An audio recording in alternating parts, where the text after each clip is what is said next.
That's the one. Got it. And the one on top of the one. Try it out. Rise for it again. Anything now.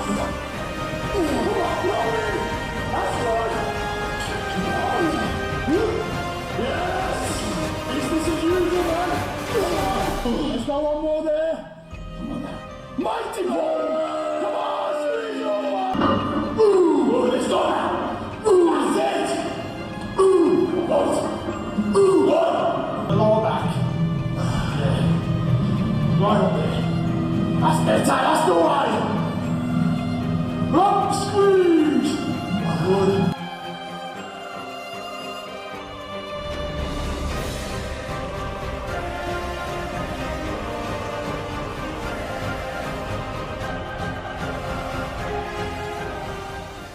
What is good, my people? You've seen the title for today. I'm going to be showing you how I used Dorian Yates' training philosophy to transform my physique. Now, before anybody goes, oh, you don't have the same physique as Dorian, or I'm not trying to. I'm just going to tell you how I use his philosophy to better my physique, guys. One thing on your fitness journey, focus on yourself. Don't try to be like anybody else. Don't try to take anybody else's physique. When it comes to philosophy and training styles, take what is relevant to you, discard the rest.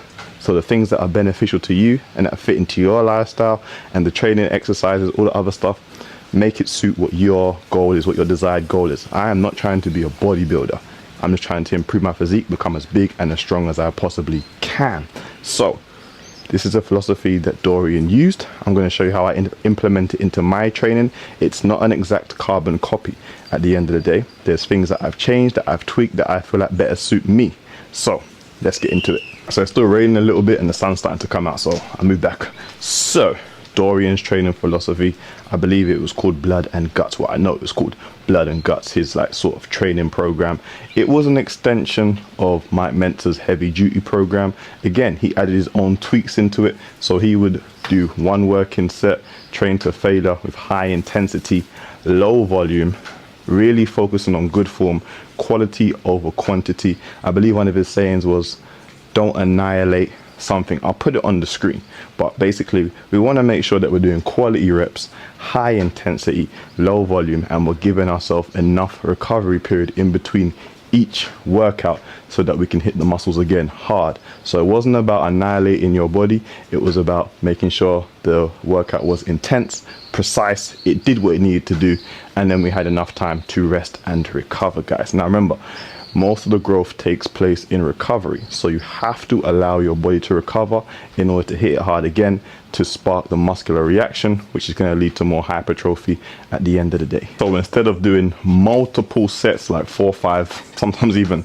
6 sets of an exercise or a workout or a body part, we're going to focus on the quality of the sets that we're doing. So Dorian usually did one working set to absolute failure. Obviously he did a few warm-up sets. I believe it was either 2 or 3 potentially, I don't remember the exact number.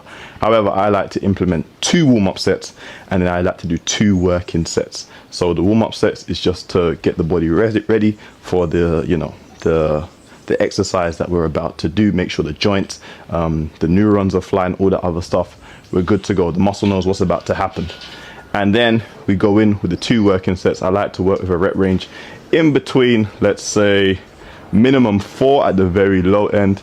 Maximum, I don't want to be going over 8, and that's at the very maximum. That's if I, you know, get the gauge a bit wrong. But usually 6, 7 is the sweet spot for me as well, guys. So again, we're working between that 4 and let's say 7 rep range. We're going in, we're making sure that the weight is sufficient, we're getting enough tension when we're doing the exercises, guys. So I'm going to give you an example of an exercise in a moment. Again, not all the exercises I do Dorian did. You have to work with your scenario and your setting. You're not going to have an exact replica of all the machines that he used in order to get the results that you want. You have to be able to substitute, have a variety, and be able to implement the training philosophy with different exercises. That's all it is. So the exercise I'm going to perform is a pull-up, and I'm going to show you Dorian's principles that I apply when I'm doing this movement. So for example, let's say I'm starting with my warm-up. So I'll do some body weight reps, just making sure that everything is good, clean, again, the form is clean. We're making sure we get a decent amount of reps in. Everything's getting warm. The back's getting warm, the biceps, the shoulders, all the joints, all the muscles are getting some blood to them. So again, we're just making sure that we're doing that, guys. So then I would grab my dip belt and the weight. Now it's not going to be the working weight still. So let's say we grab a 5 kg weight plate. I would then do another set. So after we get some rest from the warm-up set, the first warm-up set, we take a quick break. We let the body recover a little bit. And then I would do another warm-up set with the 5 kg. Again, we're focusing on quality movement, making sure that the reps are clean. And again, it's just preparing the body for the intensity of the working sets. So again, same thing. Good reps, clean form. Remember, full range of motion. Dorian was a big fan on full range of motion as well, guys, to get the most out of the movement. So don't half reps, don't rush through the warm-up sets. They're just as important as the working sets. So once we get through those and we rest again, let's say for example my working weight was 15 kilos. So we've done our 2 warm-up sets. We're now going to prepare for the working set, guys. Nothing changes at all in regards to the effort.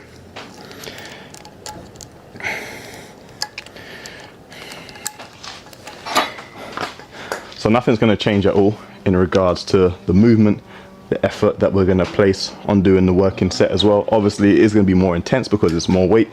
However, we're making sure that the reps are still quality. So the form is still quality, guys. Now, we're not ever going to sacrifice form to get some extra reps in or to move some extra weight, if that makes sense. So actually, let me rephrase that. The last few reps, the form might break down a little bit, but it shouldn't completely go out the window. You're still focusing on the muscle that is being worked. However, you shouldn't go up in weight until you can fully execute the movement with the weight that you're currently at, with good form, good tempo, and you're not cheating by using other body parts. Now, Dorian would also use things like negatives, rest pause, and I forget the name of the other one. It was all things that would force him to go to complete failure. Now, if you're working out alone like me, you might not be able to do eccentrics, negatives, force reps, all those other things, because it's going to be pretty hard with certain exercises to do force reps and things of that nature. Obviously, some exercises you can get away with it. Majority of them you probably can't. So for us who work out alone, we have to make sure that the form is quality, guys, and always be safe. If you feel like this extra rep is going to put you in a position of danger, leave it alone. Leave a rep in reserve at the end of the day if you're working out alone. If you're working out with a partner and all the other things, then obviously you can implement these things. Again, the eccentrics, force reps, negatives, all the other stuff. So at the end of the day, guys, again, you have to take into account what your training environment is. Now, it did take me a little while to fully grasp the concept. I always thought more was better. When I originally first started training, I thought more reps, more sets, it was better. But that's clearly incorrect. And we've grown, and the science has shown that that's incorrect. Basically, you want to get in and you want to get out uninjured, full intensity, rest and recover, come back again, guys. So it will take some time to buy into it. You will miss that. A lot of people will chase is the pump and the lactic acid feeling, where the lactic acid starts to build up, the burn, I should say, the burning sensation. You may still get that working at high intensities. However, once you kind of come out that mindset and you focus on just getting the quality reps in with low volume, you will start to see progression. So it is going to take some time for you to buy into it mentally, but it's going to benefit you in the long run, guys. And when we're speaking about mentally, Dorian's mental approach to training was probably unmatched, to be fair. In most cases, focusing on diet, nutrition, diet, nutrition, basically same thing, but you get what I mean, sleep as well, and again, the overall quality of the workout, guys, very, very important. So don't skip out on those things and think it's only the workout that matters. No, you have to focus on sleep, you have to focus on nutrition, and then obviously all that plays into rest and recovery, and then you'll be able to go into your sessions feeling great, feeling strong. Do you know what I mean? So again, my current split again wasn't Dorian split, because again, I'm not going into Olympia and bodybuilding, all the other stuff. So currently I run an upper lower split with a rest day in between. So it'll be upper rest, lower rest, and then obviously repeat. So I'm usually getting about 3 or 4 workouts in during the week. For most people, that's going to be sufficient. We know that you can build muscle with 1 workout per week. Obviously not the most optimal, however, still can be done. So for most people, you don't have to overdo it. 3 sessions a week, if they are intense, will be enough. If you want to push for 4, that's fine, but you don't have to be in the gym every single day. That a lot of people believe. You don't have to be killing yourself every single day, guys. You have to take a holistic approach to training like you would with everything else. I'll just show you another example in regards to the training philosophy. So if we were to come onto a flat bench press, let's say I was a complete beginner or somewhat intermediate, we would first go into our warm-up set, potentially with the bar, just to get the movement pattern down. This bar is a little small, so I might have to go with a little wider grip, but so just to get the movement pattern down, we would focus on just preparing the working muscle, guys. Make sure everything is good. Once we do that, we can go into another warm-up set. So let's say we let's go with this weight. We put a 10 kilo plate on either side. We take a rest, you know, 1, 2 minutes, 3 minutes, whatever you feel is sufficient. And then we go into, I'm gonna do a close grip, sorry for changing up the grips, but it just feels awkward doing that extra wide grip. So again, we're just making sure the form is there. We're making sure the muscles are ready, guys. So the chest, the triceps, everything else involved. And we get a few reps in there. And then finally, so let's say we move on to our working weight now. Again, we've taken some time to rest and recover. And this is the set that we really are trying to produce the most intensity, so that the tension is there. We put the body under stress as well, enough stress to initiate a reaction from the body. So let's say this is the first working set, and we was aiming for about, let's say, 6 reps. So we'll just go 1, 2, 3, 4, 5, and I'll struggle on this one now. So we're really pushing, really struggling, getting it up there. Boom. Then you have to ask yourself, okay, how did that feel? You know, where do we go from here? Do we keep this weight the same? Can we get another 6 out of them? Can we get, you know, minimum 4? Or do we need to reduce the weight? So let's say we got 4 on this rather than 6. We may have to say, okay, you know what, to do another set, we may have to reduce the load a little bit, potentially to get another 4 reps in, or maybe even get 5 or 6 reps in. Do you understand? So it's that sort of training philosophy that you can follow in order to get fantastic results. Guys, this is how you can implement this training philosophy to your workout or your workout routine. If you haven't been seeing results, give it a go. Again, you don't have to work out every single day.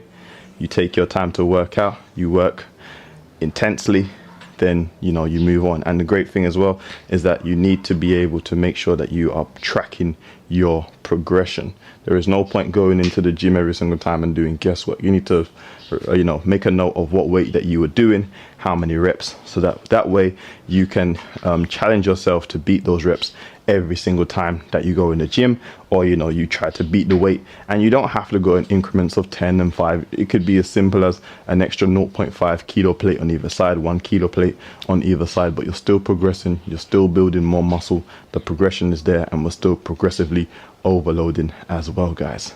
So that is it. You know, you are your own experiment.